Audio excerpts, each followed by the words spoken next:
ሰላም ጤና ይስጥልኝ ውድ ቻናል ቤተሰቦች እንደምን አላችሁ? የዕለቱ መረጃ ይዤ ቀርቤያለሁ። ለቻናሉ አዲስ ከሆናችሁ ሰብስክራይብ በማድረግ እስከ መጨረሻው አብራችሁን ቆዩ። ከተጀመረ ሶስተኛ ሳምንቱን እያጋመሰ ያለው የመካከለኛው ምስራቅ ጦርነት የዓለም ነዳጅ ግብይትን እያናጋው ይገኛል።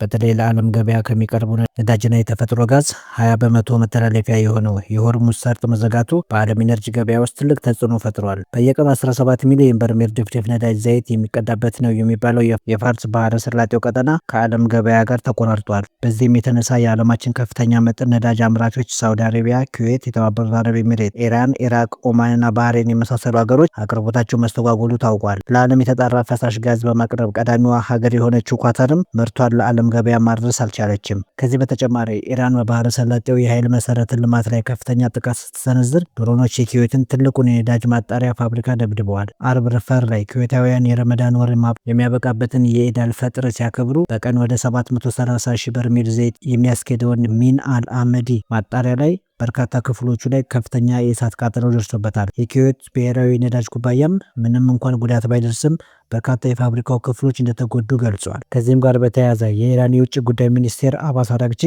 በዚህ ሳምንት በባህረ ሰላጤው መሰረተ ልማቶች ላይ የተፈጸመው ጥቃት የሀገሪቱን ጥቂት አቅም እንደሚወክል በማስጠንቀቅ የኢራን የኤነርጂ ተቋማት እንደገና ጥቃት ከደረሰባቸው በሚሰነዝሩት ጥቃት ምንም ገደብ እንደማይኖራቸው አስፈራርተዋል። ይህ ሁሉ ክስተት በዓለም የነዳጅ ገበያ ላይ ቀጥተኛ ተጽዕኖ ያለው በመሆኑ ኢትዮጵያን ጨምሮ በመላ ዓለም የነዳጅ ምርቶች እጥረት በመከሰቱ ዋጋውን በከፍተኛ ደረጃ እየናረ ይገኛል። ሀገራችን ኢትዮጵያም ከፍተኛ መጠን ያለው የነዳጅ ውጤቶችን የምታስገባው ከፋርስ ባህረ ሰላጤው ሀገሮች ሲሆን ሀገሪቱ ለችግር ጊዜ የሚውል የነዳጅ ክምችት ለመያዝ አስተማማኝ አቅም አለመገንባቷን ተከትሎ በዓለም የነዳጅ ገበያ ላይ በሚፈጠረው መንገጫገጭ በእጅጉ ተጎጂ እየሆነች እንደሆነ ተገልጿል። ውድ ቻናል ቤተሰቦች ለዕለቱ ያዝኩት መረጃ ይህን ይመስላል።